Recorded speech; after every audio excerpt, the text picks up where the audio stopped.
نبی پاک نے فرمایا وَهُوَ شَهْرٌ، یہ ایسا مبارک مہینہ ہے، وَهُوَ شَهْرُ الصَّبْرِ وَثَوَابُهُ الْجَنَّةُ، فرمایا یہ صبر کا مہینہ ہے اور صبر کا بدلہ جنت ہے۔ اب صبر کا کیا مطلب؟ ہمارے ایک دوست مجھے ایک دن کہنے لگے کہ مولانا میں پورا دن روزہ رکھتا ہوں، لیکن جب افطاری کا وقت آتا ہے نا تو ہمارے ایک دوست ہیں وہ ہمارے ساتھ افطاری کرتے ہیں، وہ بار بار کہہ رہے ہوتے ہیں وہ 10 منٹ دا پھا رہ گیا ہے، 20 منٹ پھا لاوانے جو رہ گیا۔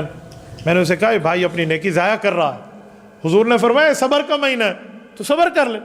صبر کا ایک معنی یہ بھی ہے کہ صبر کر کے خاموش ہو جاؤ، اور صبر کا ایک معنی یہ بھی ہے گناہ چھوڑ دو، صبر عن المعاصی، اور صبر کا ایک معنی ہے صبر علی الطاعہ، بندہ نیکی پر مضبوط ہو جائے تو یہ بھی صبر ہے۔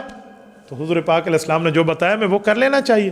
اچھا آگے چلیں، پھر رسول اللہ صلی اللہ علیہ وسلم نے فرمایا، حضور نے فرمایا لوگو من تقرب فیہ بخصلہ، اگر تم میں کسی بندے نے اس مہینے میں نفل پڑھا، کیا پڑھا؟ نفل، کان کمن ادا فریضۃ فیما سوا، ایسے ہوگا جیسے عام مہینے میں فرض پڑھا۔ رمضان کے نفل عام مہینوں کے فرضوں کے برابر ہے۔ اب سوال اٹھتا ہے پھر رمضان کے فرض، تو حضور نے فرمایا ومن ادا فیہ فریضہ کان کمن ادا 70 فریضۃ فیما سوا، فرمایا اگر تم نے ایک فرض یہاں ادا کیا تو 70 فرضوں کے برابر ثواب ہے۔ میں مثال دے رہا ہوں، ہم نے صبح کی نماز پڑھی، گویا ہم نے 70 دن صبح کی نماز پڑھی، صبح کی نماز پڑھی نا ایک، تو کتنا ثواب ملا؟ کیا مہینہ؟ 2 مہینے 10 دن جتنا ثواب بن گیا۔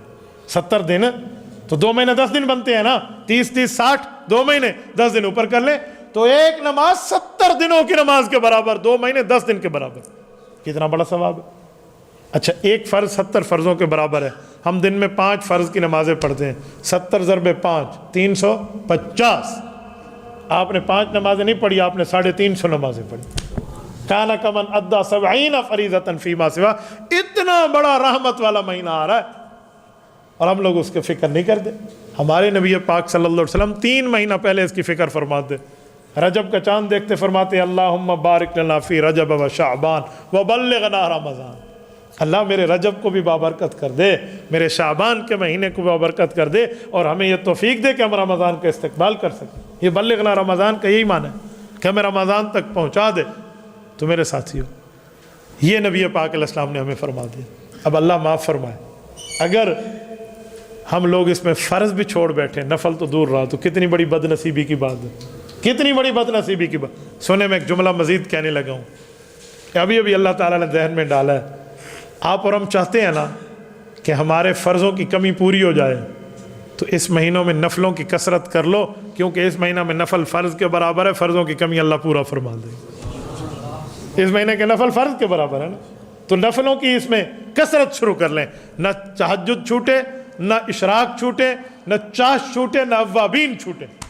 تحیۃ المسجد بھی چل رہی، تحیۃ الوضو بھی چل رہا، اور صلاۃ التوبہ بھی چل رہی۔ میں ایک بہت بڑے آدمی کی بات آپ کو کرنے لگا ہوں، ہمارے خانقاہ کے بزرگ ہیں، انہوں نے مجھے ایک دفعہ کہا کہ مولانا میرا ایک تجربہ ہے، میں آپ سے اپنا تجربہ شیئر کرتا ہوں۔ میں بات میں سمجھا، وہ مجھے سمجھا رہے تھے، وہ کہنے لگے کہ جب بھی میں اپنی نیکیوں میں سستی دیکھتا ہوں نا، کہ میری کئی نیکیوں میں سستی ہو گئی ہے، تو میں 2 رکعت نماز نفل، کبھی 4 رکعت، کبھی جتنا زیادہ ہو سکے یہ پڑھ کے، یا قرآن پاک پورا پڑھ کے، یا قرآن کا کچھ حصہ پڑھ کے، یا کچھ صورتیں پڑھ کے حضور علیہ الصلوۃ والسلام کی خدمت میں اصال ثواب کر دیتا ہوں۔ تو فرمایا اس کے بعد میری نیکیوں کی ہائی اسپیڈ ہو جاتی ہے، ہائی اسپیڈ، جو چھپی ہوئی تھا نا اسپیڈ، وہ ہائی ہو۔ آپ اور ہم اس بات پہ کبھی غور کرتے ہیں؟ ہمارے لوگ سمجھتے ہیں حضور کو اصال ثواب کرنے کا کیا فائدہ، ان پہ تو قرآن خود اترا ہے۔ حالانکہ جس پر قرآن خود اترا ہے اس کو پڑھ کے آپ ثواب بھیج دو، کتنی بڑا اجر کا کام ہے۔ ہمارے ایک دوست ہیں، کعبہ شریف گئے، کعبہ شریف میں وہ کہنے لگے کہ میں نے جب پہلا عمرہ کیا نا، تو میں نے پہلے عمرے کا ثواب اللہ کے رسول کو بھیج دیا۔ اور وہ بندہ مجھے بتانے لگا کہ حضرت میں قسم اٹھاؤں تو میں حانس نہیں ہوں کہ لوگوں کے حج اتنے بابرکت شاید ہوں جتنا میرے عمرے بابرکت ہو گئے۔ ہر قدم پر اللہ تعالیٰ کی طرف سے آسانیاں، ہر قدم پہ اللہ تعالیٰ کی طرف سے کرم نوازیاں شروع۔